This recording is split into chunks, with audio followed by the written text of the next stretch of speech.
Nagsimula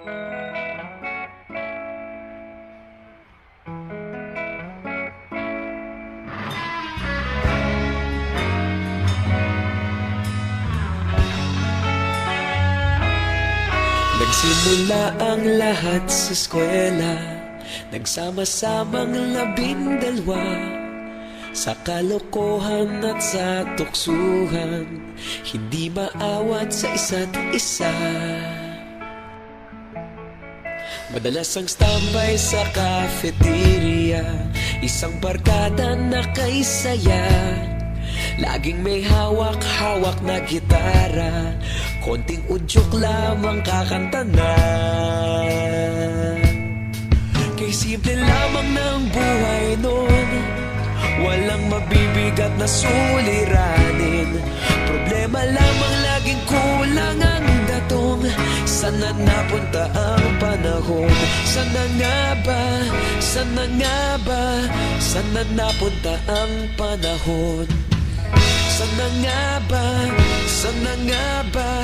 Sana napunta ang panahon? Sa unang ligaw kayo'y magkasama, magkasabwat sa pambobola, walang sikreto kayong tinatago, okay sarap ng samahang barkada.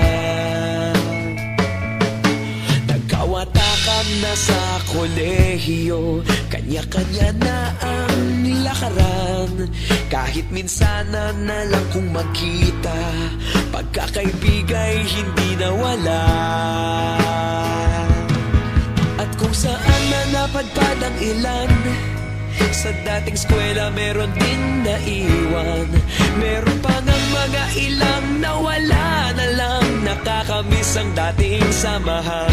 Sana nga ba? Sana nga ba? Sana nga bang barkada ngayon? Sana nga ba?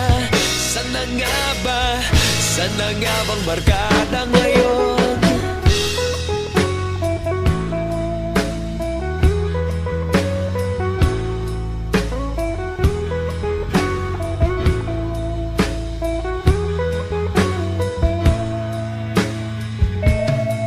Ilang taon din ang nakalipas, wala pa sa aming tatay na nagsusumikap upang yumaman at guminhawang kinabukasan.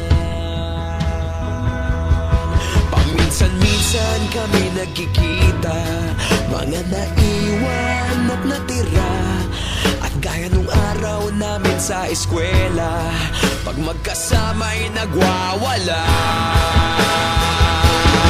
Napakahirap malimutan ang saya ng aming samahan, kahit lumipas ng ilang taon, magkabarkada pa rin ngayon. Magkaibigan, magkaibigan, magkaibigan pa rin